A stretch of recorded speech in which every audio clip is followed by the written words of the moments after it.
Hi class, this is course 3 lesson 50, solving multi-step equations. So this is getting into some algebra right here. We've solved one-step equations. It's the same process, only now there'll be more than one step. So we will require more than one step to solve, and we will still use the inverse operations to isolate the variable on one side. You need to make sure that you copy the problem onto your paper and show all work. Do not try to complete in your head. Okay? It's more, it's not as important to know that you can find the value of x as that you can use these algebra processes. Okay, so here's an example. Write this down on your paper. Negative 2x minus 5 equals 9. Identify where the variable is. Okay. What I want you to do is underline it or circle it or something, okay? Because that will be the last process that you do. Okay? You can't do anything until that term is all by itself on this side. It has to be all alone. So you need to ask yourself, what is happening with that term? Not currently with the x, but with that whole term. What else is happening on this side of the equation? Well, we're subtracting 5 from it. So the inverse operation to subtracting 5 would be to add 5. And remember, if I add 5 over here, I have to add 5 over here. And I would draw a line, and you're going to add down. So the negative 2x just stays, and the minus 5 plus 5, that's going to end up being 0, and that's what you want. That's going to then go away so that we equal what's 9 plus 5? That is 14. Now, is the x term isolated? Is it the only term on this side of the equation? Yes. So now we can do, now it's just a one-step problem. The inverse to multiplying by negative 2 would be to divide both sides by negative 2. This will end up being just 1, which is what we want, so that we can solve for x.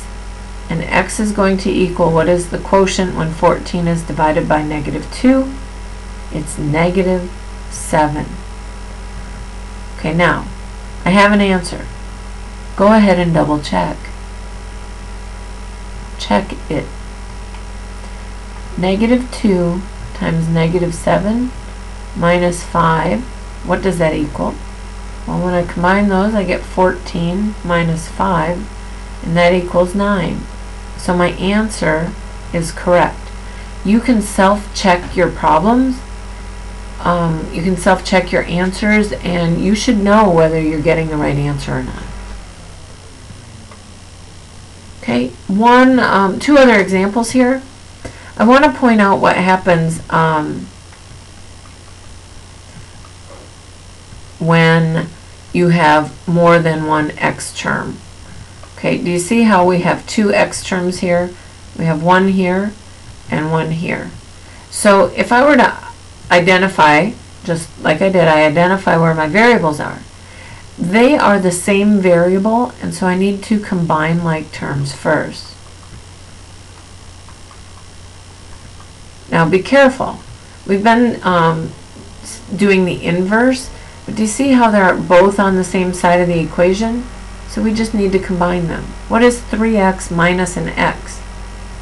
That's 2x plus 4 equals 28. Okay, so now I can start the process of identifying where my variable is and then using the inverse operations to isolate it. So I want this term all by itself, so I need to take care of this plus 4.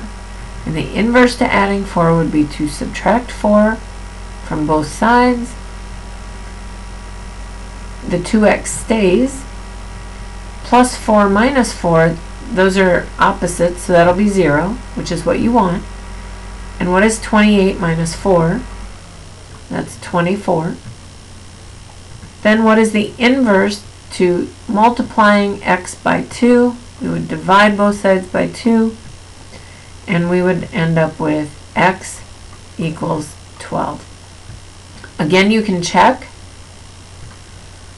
and check it in the original. So does 3 times 12 plus 4 minus 12, what does that equal? 36 plus 4 minus 12. Remember, now that I have addition and subtraction, I go left to right. 36 plus 4 is 40, minus 12 would be 28, and that's what I had up here, so I know my answer is right. Now, the last example is a word problem, and you'll have to write an equation and solve. So we need to know what we're talking about. So the scenario here is if a taxi charges $1.20 to start a ride, plus $3 per mile, and you pay $5.40, how far was the ride? So we're going to write an equation, and we're going to let x equal the distance in miles. Okay. So if a taxi charges $1.20 to start a ride, that's $1.20. We get in the car and we start going, we pay $1.20 no matter how far we go. Plus $3 per mile. Oh, here's distance in miles, here's per mile, so I need to plus $3 times x. I need to let x equal the distance in miles, and I paid $5.40. So when I add my total trip charges together, I get $5.40. So now we're going to solve. So this, when it says write an equation, this had better be on your paper, and then solve. So figure out where the x term is. Then we need to use the inverse operation to the other term. So this, okay, don't get confused here. This is adding the 3x. But what's the sign on this $1.20? There's a hidden plus sign out here, right? So instead of adding that, we need to subtract that $1.20 from both sides.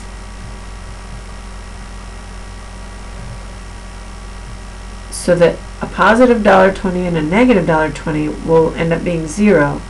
So that all we'd have left here would be $3x equals $4. I probably should have made sure that this minus sign was clear.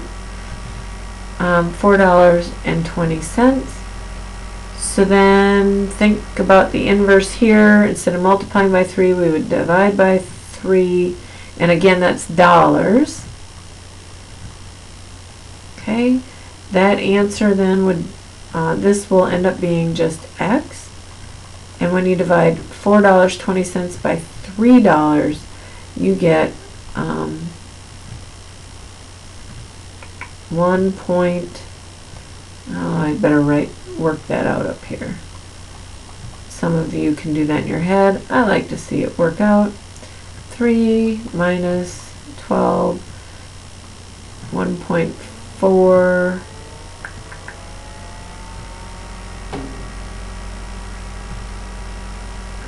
let's see, 12, 1.4, and then there'd be a 0, so that doesn't matter. So our answer here is 1.4 miles. Those dollars canceled out and our distance was in miles. Okay, so that is the answer to our question. We can double check by working through the problem. 1.4 times $3, $3 times 1.4, 2, carry the 1, 3, 4.2 plus that $1.20 is 5.4, and then again it was in dollars, so I know my answer is correct. Okay, I think the hardest part is going to be remembering to combine like terms if you can, and then use the inverse in reverse order. Remember to leave the x term alone. That should be the very last inverse operation that you do. Okay. As you work through the problems, let me know what questions you have, please. Okay. With that, I'll see you in class.